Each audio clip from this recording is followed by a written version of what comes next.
Hello guys, কেমন আছো সবাই? আশা করি ভালোই আছো। তো আজকে আমরা এক্সপ্লেন করতে চলেছি তাকদির মুভি তেকুক ভার্সনে। তো চলো শুরু করা যাক। 14 বছর 3 মাস 17 দিন, এত দিনের দূরত্ব। বলে নাকি ভালোবাসা শত দূরত্বকেও কাছে করে দেয়। আমিও সেই দিনটার অপেক্ষাতেই বসে আছি, হায়দ্রাবাদে ছোট্ট একটা পার্কে বসে। এসবই ভেবে চলেছে আমাদের গল্পের নায়ক জিয়ন জাংকুক। প্রতিদিন এই সময় সে এখানেই বসে থাকে। এখানে সে কার অপেক্ষায় রয়েছে। যদি একদিন না আসায় সে তাকে দেখতে না পায়, তাই একটা মুহূর্ত সে নষ্ট করতে চায় না। প্রতিটা দিন নিয়ম করে সে এখানে এসে বসে থাকে। আর কত অপেক্ষা করব ভি? ঠিক তখনই ফোনে একটা কল আসে। কলটা রিসিভ করতেই সে বুঝতে পারে এটা রং নাম্বার। বলে সে ফোনটা রাখতেই যাবে, তখনই ফোনের ওপর থেকে কানে আসে একটা সুন্দর ভায়োলিনের সুর। জাংকুক চমকে ওঠে। জাংকুক আবার ফোনটা কানে নেয়। শুনুন, কাটবেন না। বলছিলাম যে আপনার পাশে কি কেউ ভায়োলিন বাজাচ্ছে? হ্যাঁ, একটা মেয়ে বাজাচ্ছে। আচ্ছা, আপনি এখন কোথায় আছেন? সে বলতেই যাবে, ঠিক তখনই জাংকুকের ফোনটা একজন ছিনতাই করে নেয়। জাংকুক সেই ছিনতাইবাজের পিছনে দৌড়তে থাকে। দৌড়তে দৌড়তে সে একটা মেট্রো স্টেশনে পৌঁছায়। ছিনতাইবাজটা মেট্রোতে উঠে পড়ে।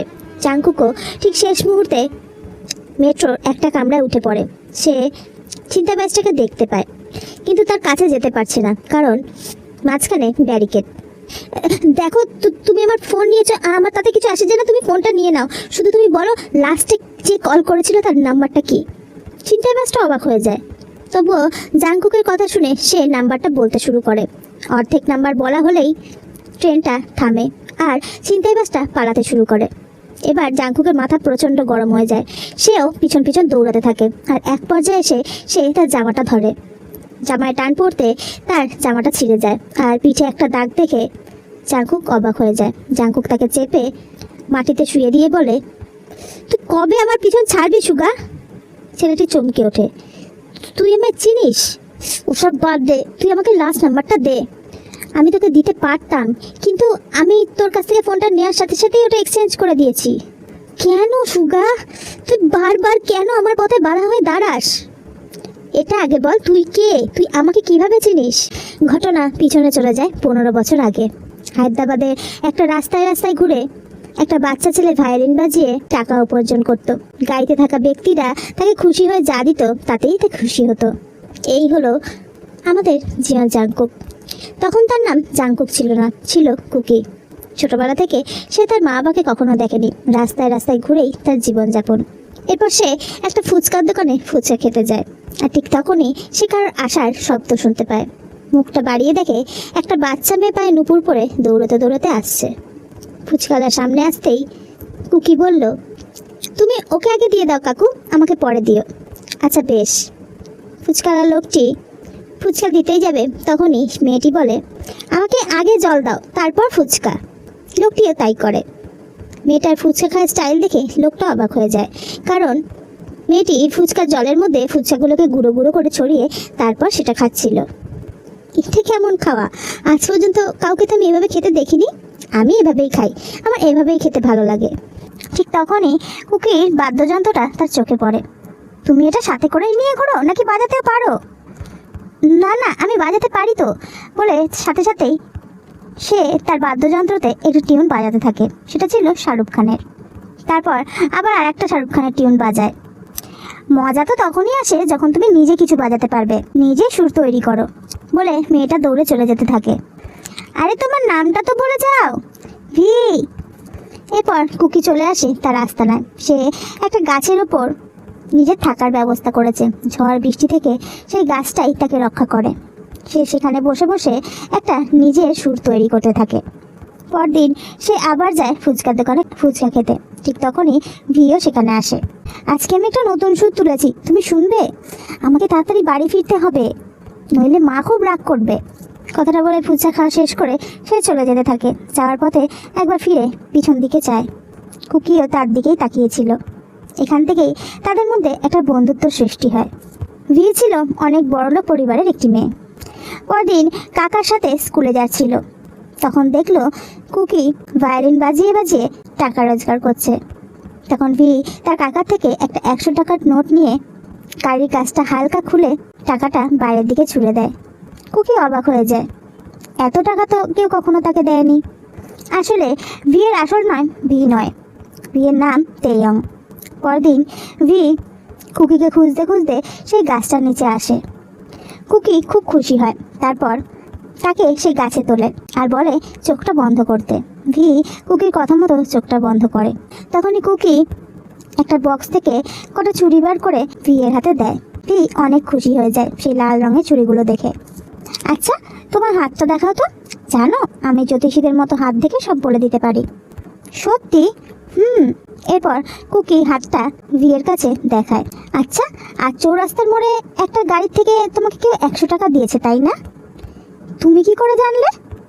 শোনো, তুমি রোজ সকাল 7:30টার সময় ওই চৌরাস্তার মোড়ে থাকবে। সে তোমাকে রোজ 100 টাকা করে দেবে, বুঝতে পেরেছো? কি হলো, বলো, থাকবে তো? আচ্ছা, থাকবো। প্রমিস? এরপর সে বিয়ের জন্য যে সুরটি তৈরি করেছিল সেটা ভায়োলিনে বাজাতে থাকে। ওদের বন্ধুত্বটা প্রচণ্ড গভীর হয়। ভি আর কুকি দুজন একসাথে অনেকটা সময় পার করে। কখনো একসাথে ম্যাজিক শো দেখতে যায়, কখনো মেলাতে একসাথে ঘুরতে যায়। এমনই একদিন ভি সেই গাছের নিচে দেখা করতে আসে কুকির সাথে। এসে দেখে কুকির নাক দিয়ে রক্ত বেরোচ্ছে, কারা যেন তাকে মেরেছে।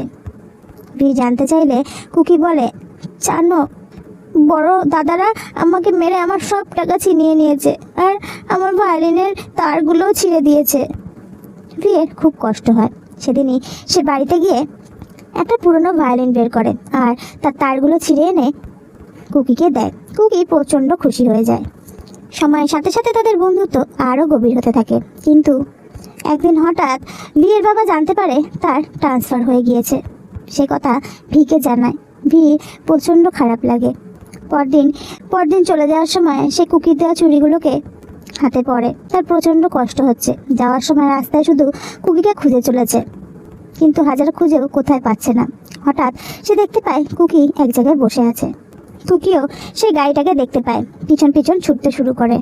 ভি 100 টাকা নিয়ে তার মধ্যে নিজের ফোন নাম্বারটা লিখে গাড়ির কাচের বাইরে হাত বাড়িয়ে সেটা ছুঁড়ে দেয়। এই প্রথম কুকি বুঝতে পারে এতদিন তাকে যে টাকা দিয়ে এসেছে সেটা আর কেউ নয়, সেটা হলো ভি। পিছন দিয়ে কুকিকে ইশারা করতে থাকে সেই ফোন নাম্বারে ফোন করতে।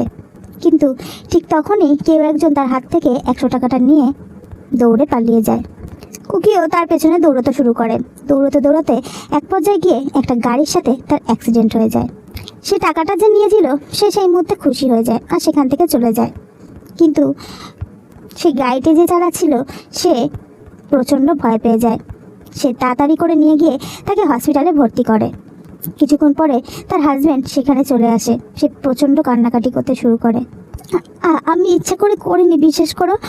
আমি বুঝতে পারিনি ছেলেটা হঠাৎ করে আমার সামনে চলে আসবে। আমি তো আস্তেই গাড়ি চালাচ্ছিলাম। তুমি চিন্তা করো না, আমি আছি তো, দেখবে সব ঠিক হয়ে যাবে বলে তার হাজব্যান্ড RM ছেলেটিকে দেখতে যাওয়ার জন্য তার কেবিনের দিকে এগিয়ে যায়। হঠাৎ সেখানে গিয়ে দেখতে পায় ছেলেটির সাথে পুলিশরা কথা বলছে এবং ছেলেটিকে শিখিয়ে দিচ্ছে যাতে সে বলে যে ওই মহিলাটি ইচ্ছা করে তাকে ধাক্কা দিয়েছিল। কিন্তু ছেলেটি সেটা মানতে নারাজ, কারণ সেই মহিলা তো তাতে কোনো দোষ ছিল না, সেই তো সেই গাড়ির সামনে চলে এসেছিল। পুলিশরা হাজার বুঝিয়েও ছেলেটাকে দিয়ে মিথ্যা কথা বলাতে পারেনি, যেটা দেখে RM প্রচণ্ড খুশি হয়ে যায়। আজকালকার দিনে এমন সৎ ছেলে আছে সেটা জেনে তার বেশ ভালো লাগলো। এরপর RM ভেতরে এলো। পুলিশরা সেখান থেকে চলে যায়। তুমি এখন কেমন আছো? আমি ঠিক আছি আঙ্কেল, কিন্তু তুমি আগে বলো আন্টি কেমন আছে? ওনার কিছু হয়নি তো? ওনার কিন্তু টেনশন করতে বারণ করো, আমার কিন্তু কিচ্ছু হয়নি। বাচ্চাটার কথা শুনে আমার প্রচণ্ড ভালো লাগে। সে তাকে নিয়ে তার স্ত্রী জিনের কাছে যায়। জিন তখনও কাঁদছিল। বাচ্চাটাকে আসতে দেখে সে খুশি হয়ে যায়, তাকে সামনে নিয়ে জড়িয়ে ধরে। আন্টি, তুমি চিন্তা করো না, আমি একদম ঠিক আছি। তাদের দুজনেরই কুকিকে খুবই ভালো লাগে। তারা তাদের সাথে তাদের বাড়িতে নিয়ে যায়, তাকে খুব ভালোবাসতে শুরু করে। এইভাবে কয়েকটা দিন কুকি তাদের বাড়িতেই কাটায়। এক রাতে RM তার স্ত্রী জিনকে বলে, আচ্ছা, কুকির তো বাবা মা নেই, ওর একজন বাবা মার দরকার, আর আমাদেরও একজন সন্তান দরকার। আমাদেরও তো সন্তান নেই, আমরা যদি ওকে দত্তক নিই কেমন হয়? জিন অনেক খুশি হয়ে যায়। সে তো কারোর মুখে মা ডাক শুনতে চায়। বিয়ের এতগুলো বছর হয়ে যাওয়ার পরেও সে সন্তান প্রসব করতে সক্ষম হয়নি। কিন্তু এটাতে শুধু আমরা বললে হবে না, এটাতে কুকির মতামতটা আমাদের নিতে হবে। ওর মতামত ছাড়া আমরা তো এটা করতে পারি না। পরদিন ব্রেকফাস্ট টেবিলে বসে আরএম কুকিকে জিজ্ঞাসা করে, আচ্ছা তুমি কি আমাদের সাথে সারা জীবন এ বাড়িতে থাকতে চাও? কথাটায় কুকিও খুব আনন্দ পায়। কুকির সম্মতি পেয়ে তারা দুজনেই কুকিকে জড়িয়ে ধরে। তারপর তার বার্থ সার্টিফিকেট তৈরি করা হয়, যেখানে মা আর বাবা হিসাবে আরএম আর জিন সই করে, আর কুকির নাম দেওয়া হয় জাংকুক।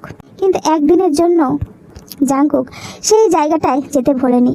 প্রতিদিন সকাল 7:30টার সময় সে সেখানে গিয়ে বসে থাকে। জাংকুককে ভালো স্কুলে ভর্তি করা হয়েছে। একবার স্কুলের একটা কালচারাল প্রোগ্রামে যখন জিন জাংকুককে নিজের ছেলে হিসেবে দাবি করছিল, ঠিক তখনই জাংকুক জিনকে আন্টি বলে ডেকে ওঠে। জিনের প্রচণ্ড কষ্ট হয়। আমি কি কখনো আর মা ডাক শুনতে পারবো না? আমি তো তাকে নিজের সন্তান হিসেবেই দেখছি, সন্তানের মতোই ভালোবাসছি, কিন্তু সেই সম্পর্ক যে পরিপূর্ণতা পাচ্ছে না, আমার আর ধৈর্য ধরছে না তার মুখ থেকে মা ডাকটা শোনার জন্য। চিন্তা করো না, দেখবে একদিন সব ঠিক হয়ে যাবে। ওকে নিজের মতো থাকতে দাও, আমাদের সাথে অভ্যস্ত হতে দাও, দেখবে একদিন নিজের থেকেই ওর ডাক পরিবর্তন হয়ে যাবে। তার কুকি নাম সবাই ভুলে যেতে থাকে। পরিচয় তৈরি হয় জাংকুক নামে। জাংকুক তার আঙ্কেলকে বিয়ের কথা বলেছে। সে বিয়ের অনেক খোঁজও নিয়েছে, কিন্তু সে জানতে পেরেছে ওই নামে সেখানে কেউ থাকতোই না কোনো দিন। আর সে যে জায়গাটার কথা বলেছে সেই জায়গাতে একটা মাল্টিন্যাশনাল কোম্পানি তৈরি হচ্ছে। তার আগের বাসস্থান এভাবে নষ্ট হয়ে যাচ্ছে দেখে জাংকুক ছুটে সেদিকে যেতে থাকে। আর দৌড়তে দৌড়তেই একটা সময় দেখানো হয় সে বড় হয়ে গেছে। 14টা বছর পার হয়ে গেছে। জাংকুককে তার আন্টি আর আঙ্কেল প্রচণ্ড ভালোবাসে। এদিকে তেইয়ং ছোটবেলার সেই স্মৃতিগুলোকে আঁকড়ে ধরে বেঁচে আছে। জাংকুকের দেয়া সেই চুড়িগুলো তার হাতে এখন আর হয় না, তাই সেগুলোকে নিয়ে এসে তার হাতের মাপে একটি চুড়ি সে তৈরি করে। এটা ছিল জাংকুকের স্মৃতি। এই স্মৃতিকে আঁকড়ে ধরেই সে এখনও অপেক্ষা করে চলেছে জাংকুকের। এখনও তেইয়ংয়ের ফোনে যদি কোনো আননোন নাম্বার থেকে ফোন আসে, সে ভাবে হয়তো সেটা তার কুকিই করেছে, কিন্তু বারবার আশাহত হয়। একদিন জাংকুক তার মায়ের সাথে শপিং করে বাড়ি ফিরছিল। হঠাৎ জাংকুকের হাত থেকে ব্যাগটা পড়ে যায়। সে সেগুলো গোছাতে থাকে। তার মা ফোনে কথা বলতে বলতে কিছুটা এগিয়ে যায়। তখন এই জাংকুক দেখতে পারে একটা গাড়ি টায়ার সামলাতে না পেরে পিছনের দিকে ঢাল দিয়ে নেমে আসছে। তার মাও ঠিক সেদিকে এগিয়ে যাচ্ছে। ফোনে কথা বলায় ব্যস্ত থাকায় তার মায়ের কোনো দিকেই হুঁশ নেই। জাংকুক এই প্রথমবার মা বলে চিল্লে ওঠে। জাংকুকের গলায় মা ডাকটা শুনে জিন ছলছল চোখে জাংকুকের দিকে তাকায়। এদিকে জাংকুক তো বারবার হাত দিয়ে ইশারা করেই চলছে সেখান থেকে সরে আসতে, কিন্তু জিনের যেন কোনো হুঁশই নেই। জাংকুক ছুটে যায় আর তার মাকে বাঁচায়। জিন আজ প্রচণ্ড খুশি। এই প্রথম তার মা ডাকের স্বপ্নটা পূরণ হয়েছে। জাংকুক জিনকে গাড়ি করে নিয়ে আসছে আর বকছে, এভাবে কেউ চলাফেরা করে? রাস্তাঘাটে দেখে শুনে পার হতে হয় না? আর যদি আমি না থাকতাম কত বড় বিপদ হয়ে যেতে বলো তো। উফ মা, তুমি কি একটু কেয়ার নেবে না নিজের? জাংকুক সেই ঘটনার পর থেকে জিনকে মা বলে ডেকে চলেছে। একটা দুর্ঘটনা জাংকুকের ডাকটা পুরো পরিবর্তন করে দিয়েছে। এদিকে তেইয়ং জানতে পারে তার বাবার আবার ট্রান্সফার হয়েছে, তা আবার আমেরিকায়। তেইয়ং আবার আশাহত হয়ে যায়। সে তার বাবাকে বলে, বাবা আমি আমার জন্মস্থান হায়দ্রাবাদে একবার যেতে চাই। হায়দ্রাবাদ থেকে আসার পর থেকে সেখানে আমি একবারও যাইনি। তাছাড়া আমার বান্ধবীর বিয়েও আছে। প্লিজ বাবা, আমি একবার ঘুরে আসি আমেরিকা যাওয়ার আগে। তার বাবা রাজি হয়ে যায় আর তেইয়ং বেরিয়ে পড়ে হায়দ্রাবাদের উদ্দেশ্যে। তেইয়ং মনে মনে ভাবে, এটা তো জাস্ট একটা ছুতো। আমি তো শুধু একটা শেষ সুযোগের আশায় সেখানে যেতে চাই। যদি আমার হারিয়ে যাওয়া কুকিকে আমি ফিরে পাই। এটা জাংকুক তার বাবাকে নিয়ে আসছিল। তার বাবা গাড়িতে বসে বসে সিগারেট খাচ্ছে। জাংকুক ধমক সুরে বলে, তুমি এসব কবে ছাড়বে বলো তো বাবা? এসব একদম ভালো না শরীরের পক্ষে। এই প্রথমবার জাংকুক তাকেও বাবা বলে ডেকেছে। সে তাড়াতাড়ি করে সমস্ত সিগারেট প্যাকেটগুলো নিয়ে বাইরে ফেলে দেয় আর প্রমিস করে আর কখনো সে সিগারেট খাবে না। সে বাড়িতে আসে, ছলো চোখে তার স্ত্রীর দিকে তাকায়। তার স্ত্রী তাকে দেখেই বুঝতে পারে যে জাংকুক তাকে বাবা বলে ডেকেছে। ও তোমাকে বাবা বলে ডেকেছে, রাইট? একে অপরকে খুশিতে জড়িয়ে ধরে তারা। এরপর কেটে যায় আরও কিছুদিন, আর এখানেই ফ্ল্যাশব্যাক শেষ হয়। এতক্ষণ সে সুগার কাছেই লড়াই করছিল আর বলছিল, আমি জানি না আমার সাথে এতগুলো দিন ধরে যেটা হয়েছে তার জন্য তোকে থ্যাঙ্কস বলবো, নাকি তুই আমার সাথে যেটা করছিস তার জন্য তোকে পিটাবো ধরে। আরে ইয়ার, তুই বেঁচে আছিস? আমি তো জানতাম সেদিনকার অ্যাক্সিডেন্টে তুই আমি বুঝতে পারছি তোর ব্যাপারটা, ঠিক আছে। তোর ফোন যখন আমি নিয়েছি তখন তোর ফোন ফিরিয়ে দেওয়ার দায়িত্ব আমার। চল আমার সাথে। বলে সুগা তাকে নিয়ে একটা জায়গায় যায়, যেখানে কিনা চোরাই জিনিসপত্র প্যাকেজিং করে দোকানে পাঠানো হয় নতুনভাবে বিক্রি করার জন্য। সেখানে সুগাকে দেখে সেখানকার একটি লোক সুগাকে বলে, এই তোর এখানে আসা বারণ আছে, তুই আবার সাথে আরেকজনকে নিয়ে এসেছিস, যা এখান থেকে। বলে সে শাটার বন্ধ করতেই যাবে, তখনই জাংকুক শাটার ধরে ভেতরে ঢোকে আর সবকটাকে ধরে উত্তম মধ্যম পিটাতে থাকে। বল বল আমার ফোন কোথায়?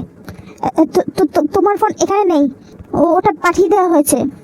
জাংকুক লোকেশন জেনে গাড়ি নিয়ে বেরিয়ে পড়ে।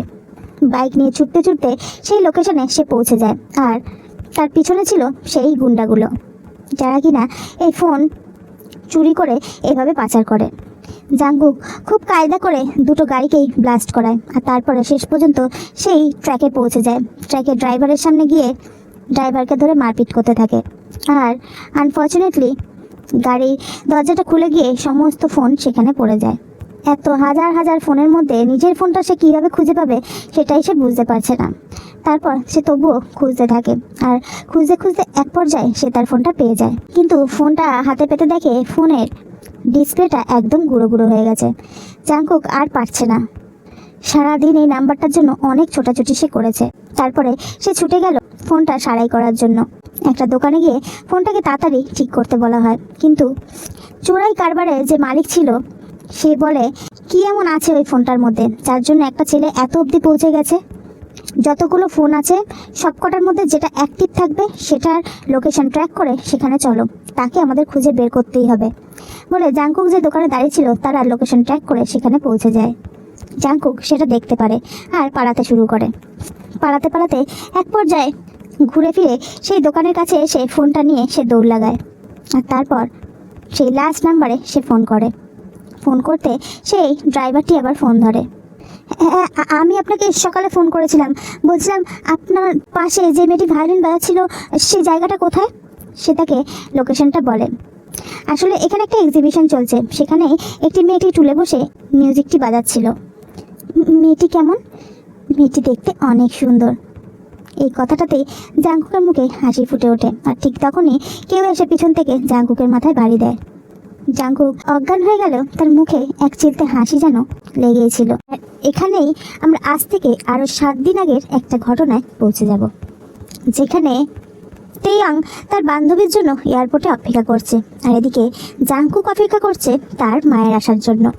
হাতে my darling, I love you এইসব পোস্টার নিয়ে সে দাঁড়িয়ে আছে। তেয়াং তার দিকে তাকায়, জাংকুকও তার দিকে তাকায়। ঠিক তখনই তেয়াংয়ের ব্যাগ থেকে একটা ভায়োলিন পড়ে যায়, যেটার দিকে তাকিয়ে জাংকুক পুরনো কিছু কথা মনে করতে থাকে। দুজনে এত সামনাসামনি থাকায় একে অপরকে দেখার পরেও তারা দুজনে বুঝতে পারে না যে এতগুলো বছর তারা একে অপরের অপেক্ষায় রয়েছে। কিছুক্ষণের মধ্যে জিন সেখানে চলে যায়, আর জাংকুককে তাড়াহুড়ো করে নিয়ে সেখান থেকে বেরিয়ে আসে। কারণ আগেরবার জাংকুক যখন তাকে নিতে এসেছিল এয়ারপোর্টের মধ্যেই সে পটাকা বাজাতে শুরু করেছিল, আর সেই ভয়ে জিন তাড়াহুড়া করে জাংকুককে সেখান থেকে নিয়ে চলে যায়। গাড়িতে করে দুজন যখন যাচ্ছিল তখন জিন জাংকুককে বলল, জানিস তোর এক আঙ্কেল আছে, তার মেয়েটা দেখতে অনেক সুন্দর। জাংকুক বুঝতে পারে তার মা কেন তাকে কথা বলছে। মা, তুমি তো জানো আমি এখনও তার অপেক্ষাতেই আছি। এভাবে আর কতদিন জাংকুক? কতগুলো বছর কেটে গেছে, আমি আমার পুত্রবধূকে দেখতে চাই। এদিকে তের বান্ধবী জিমিনও তাকে ঠিক একই কথা বোঝাচ্ছে, আর কতগুলো দিন তুই তার জন্য অপেক্ষা করবি। রাস্তায় এ সমস্ত ছেলেরা মদ গাঁজা বিভিন্ন নেশায় আসক্ত হয়ে পড়ে, অনেক সময় গাড়িতে অ্যাক্সিডেন্ট করে তে তাকে থামিয়ে দেয়। ঠিক তখনই গাড়িটা মাঝ রাস্তায় থেমে যায়। ড্রাইভার বেরোয় গাড়িটা সারাবার জন্য। এদিকে তুমুল বৃষ্টি হচ্ছে। জাংকুকও সেখান থেকেই গাড়ি নিয়ে পাস করছিল। হঠাৎ একজন বয়স্ক লোককে গাড়ি সারাতে দেখে সে বেরিয়ে আসে গাড়ি থেকে। এই লোকটিকে গাড়ির ভেতরে পাঠিয়ে দিয়ে বলে, আপনি যান, আমি সারিয়ে দিচ্ছি। এরপর লোকটি ভেতরে চলে আসে। কি হলো কাকু, আপনি চলে এলেন? বাইরে একটি ছেলে সাহায্যের জন্য এগিয়ে এসেছে। তে বাইরের ছেলেটিকে দেখার চেষ্টা করে। বৃষ্টির জন্য মুখটা স্পষ্ট দেখা যাচ্ছে না, তবুও তে বারবার উকি মারছে তাকে দেখার জন্য। এক পর্যায়ে সে আবছা হলেও তাকে দেখতে পারে এবং তাকে চিনতেও পারে। একটু আগেই এয়ারপোর্টে তাকে দেখেছে সে। জাংকুক আজকেও সেই একই জায়গায় বসে আছে পার্কের। জাংকুক দুটো বাচ্চাকে সেখান থেকে যেতে দেখে। যারা কিনা এভাবে ট্রাফিকে ভিক্ষা করে। তারা আলোচনা করতে করতে যাচ্ছে যে দূরে একটি মেয়ে সবাইকে 100 টাকা করে দিচ্ছে। জাঙ্কুকে তার ছোটবেলার কথা মনে পড়ে। সে এক পা দুপা করে সেদিকে এগিয়ে যেতে থাকে। গিয়ে দেখে এয়ারপোর্টে সেই মেয়েটি সবাইকে 100 টাকা করে দিচ্ছে। শেষে একটি বাচ্চা এসে দাঁড়ায়, কিন্তু মেয়েটির কাছে টাকা ফুরিয়ে গিয়েছে। জাঙ্কুক তখন নিজের পকেট থেকে 100 টাকা বের করে মেয়েটিকে দেয়। সবাই যখন পাচ্ছে, ওই বা কেন বাদ যাবে, ওকেও দিয়ে দিন। কথাটা বলে জাঙ্কুক সেখান থেকে চলে আসে। এ তো জাঙ্কুককে চিনতে পারে। সে তাড়াতাড়ি গাড়ি থেকে বেরিয়ে জাঙ্কুকের পেছনে এসে তাকে ডাক দেয়। হ্যালো, শুনছেন? জাঙ্কুক পিছন ঘুরে তাকায়। আমাকে বলছেন? Thank you. থ্যাংক ইউ কেন বললেন? 100 টাকার জন্য কেউ কাউকে থ্যাংক ইউ বলে? আরে না না, 100 টাকার জন্য নয়। আপনি সেদিনকে আমরা যখন এয়ারপোর্ট থেকে ফিরছিলাম, আমাদের গাড়িটাকে সারাতে সাহায্য করেছিলেন, তার জন্য। কি? ওই গাড়িতে তোমরা ছিলে আর ওই বয়স্ক মানুষটাকে দিয়ে তোমরা গাড়ি সারাচ্ছিলে? তে একটু অনুশোচনায় ভোগে। তখনই জাঙ্কুক হেসে ওঠে। আরে আমি তো মজা করছিলাম। এরপর তারা দুজন হাঁটতে হাঁটতে কিছু কথা বলতে থাকে। আর কথায় কথায় জাঙ্কুক জানায় সেদিন এয়ারপোর্টে সে তার মায়ের জন্য অপেক্ষা করছিল। তখনই তে বলে, আজকালকার আন্টিগুলো না সুযোগ পেলেই শুধু ছেলেদের প্রশংসা করতেই ব্যস্ত হয়ে যায়। সেদিন প্লেনে আমার এক আন্টির সাথে দেখা হয়েছিল। উফ, তার ছেলের প্রশংসা করতে করতে আমার মাথা ধরিয়ে দিয়েছিল পুরো। একেবারে মাদার ইন্ডিয়া টাইপ। আপনি জানেন তার থেকে বাঁচার জন্য আমি কতবার ওয়াশরুমে গিয়েছি? কথাটা শুনে জাঙ্গু হেসে ফেলে। তারপর তে জানায় এখানে সে তার বান্ধবীর বিয়েতে এসেছে। আগামী 10 দিন পর সে ইউএসএ চলে যাবে। হ্যাঁ, আমেরিকায় আছেটা কি, আমার শহরে থেকে দেখো, শহর তোমাকে আগলে রাখবে। তে মন খারাপ করে বলে, শহর আগলে রাখবে কি? বান্ধবীর বিয়েটা তো একটা ছুতো মাত্র। শহরে যাকে ফেলে গেছি তাকে আদৌ খুঁজে পাবো কিনা জানি না। শহর আগলে রেখে কি হবে? যাই হোক, আমি তাহলে আসি। হ্যাঁ শুনুন, এমনও কিন্তু হতে পারে যার খোঁজে আপনি এসেছেন তাকে খুঁজে পেয়ে গেলেন। কথাটায় তে অনেক খুশি হয়ে যায়। তারপর সেখান থেকে চলে যায়। এদিকে আরেন জিনের ওপর খুব রাগারাগি করে। তুমি তোমার ডায়মন্ডের রিংটা হারিয়ে ফেলেছো? আরে দূর বাবা, নকলই তো ছিল, এত প্যানিক করার কি আছে? আর ওটা আমি হারাইনি, ইচ্ছা করে রেখে এসেছি। কি মানেটা কি? আরে শোনো কি হয়েছে। সেদিন যখন আমি ফিরছিলাম প্লেনে করে, আমার সিটের পাশে একটা মোটা লোক এসে বসে পড়ে। উফ, কি অস্বস্তিতে যে পড়েছিলাম না। ঠিক তখনই একটা মিষ্টি মেয়ে সেখানে আসে তার সিট খুঁজতে খুঁজতে। এরপর আবার ফ্ল্যাশব্যাক দেখানো হয়। এক্সকিউজ মি, এটা আমার সিট। Oh sorry. এতক্ষণে জিন যেন হাঁপ ছেড়ে বেঁচেছে। কিন্তু সেই লোকটি বলল, আপনি একটু ম্যানেজ করে আমার সিটে যদি বসে পড়েন। বসে যখন পড়েছি, জিন তেকে রিকোয়েস্ট করতে থাকে যেন সে এখানেই বসে। যখন তে কিছু বুঝতে পারে না, তখন জিন একটু নাটকীয় ভঙ্গিতে বলে, তুই এতক্ষণে এলি? কখন থেকে তোর জন্য আমি অপেক্ষা করছি। নে বস এবার। কথাটা শুনে লোকটি ভাবে হয়তো এদের দুজনের কোনো সম্পর্ক আছে, তাই সে জায়গা ছেড়ে উঠে যায়। আর তে তার পাশে বসে পড়ে। জিন তাকে থ্যাঙ্কস বলে। জিনের তেকে খুব ভালো লাগে। তের সাথে কথা বলতে বলতে সে তার ছেলের সম্পর্কে গুণগান গাইতে শুরু করে। তের প্রচণ্ড বিরক্ত লাগতে থাকে। সে কয়েকবার এক্সকিউজ দিয়ে ওয়াশরুমেও যায়, কিন্তু জিন তো থামার পাত্রই নয়। জিনের তো তেকে ভালোই লেগেছিল। জিন তখন নিজের হাতের আংটিটা খুলে তের ব্যাগের মধ্যে পুরে দেয়। কারণ শুধু ভালো লাগলেই হবে না, মেয়েটার চরিত্রটাও তাকে যাচাই করে দেখতে হবে। কথায় কথায় জিন তার বাড়ির ঠিকানাটাও মেয়েটিকে বলে। তার মানে তে যার কথায় বিরক্ত হয়েছিল সেটা জিনই ছিল। সেসব তো ঠিক আছে, কিন্তু ওই রিংটা নকল ছিল না। 50 লাখ টাকা দিয়ে কিনেছিলাম আমি। কি? ঠিক তখনই বেলটা বেজে ওঠে। জাঙ্কুক গিয়ে দরজাটা খুলে অবাক হয়ে যায়। বাইরে তে দাঁড়িয়ে আছে। এ কি, আপনি এখানে? হ্যাঁ, এটা কি কিমসেক জিনের বাড়ি? হ্যাঁ। তখনই জিন বেরিয়ে আসে। আরে তুমি? মা, তুমি ওনাকে চেনো? আরে জাঙ্কুক, ওর সাথে আমার প্লেনে পরিচয় হয়েছিল। জাঙ্কুক এবার বুঝতে পারে তেয়াং যার কথা বলেছিল সেটা তার মাই ছিল।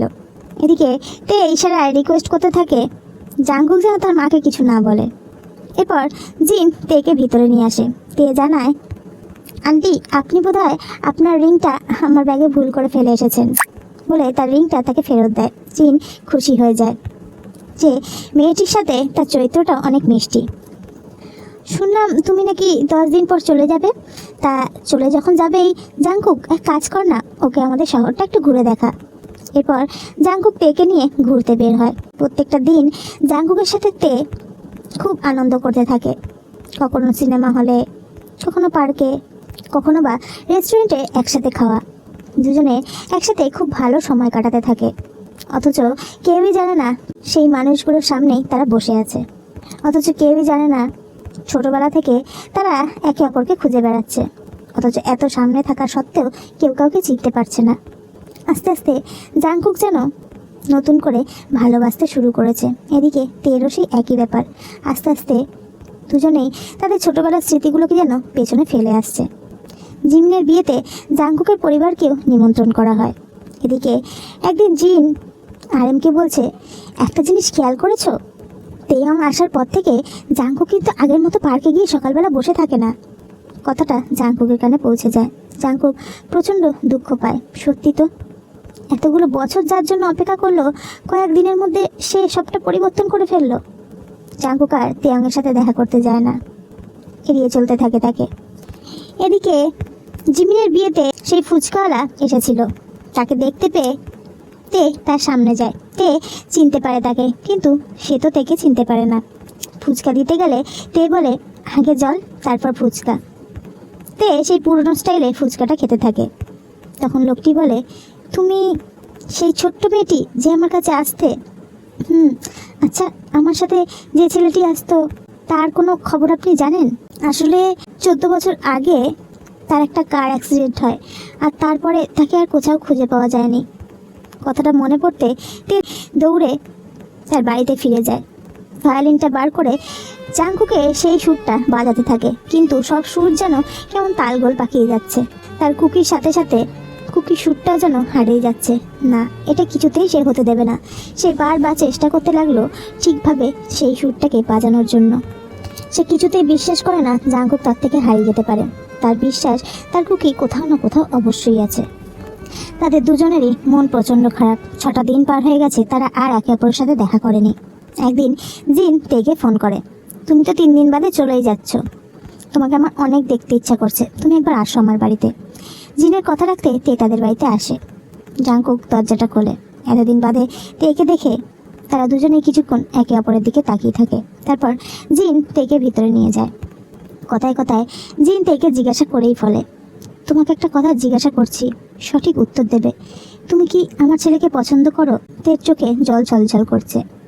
আন্টি, আমি আপনার ছেলেকে পছন্দ তো করি, কিন্তু আমার মন জুড়ে অন্য কেউ আছে।